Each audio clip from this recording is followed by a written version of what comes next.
బాబు ఏంద్రా ఇట్లా వచ్చినావు?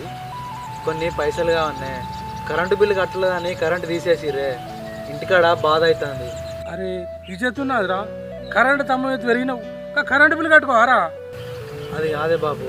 అరే గంత చదువు చదువుతుంది, గాడిదల కష్టానికి ఆరా ఒక్క రూపాయి సంపాదన లేదా? ఎందుకు బతుకుతున్నావు రా నా ఇజ్జత్ చూస్తానికి? చెప్పురా చెప్పు, నన్నెందుకు బాగా చేస్తున్నావురా? గవర్నమెంట్ పరీక్ష రాసిందే, ఈసారి నౌకరు వస్తుంది అనుకున్నా. నీ నౌకరీ వస్తుందా నీకు? అత్తది వస్తుంది అని చెప్పి సంవత్సరాలు గడపబడుతుంది, అది వచ్చింది లేదా చచ్చింది లేదా? ఇక నువ్వు మారవురా. అది కాదే బాబు, ఈసారి వస్తుందని ఆశ ఉండే, పరీక్ష కూడా మంచిగా రాసిందే, కానీ ఏం చేయమంటారే బాబు. అరే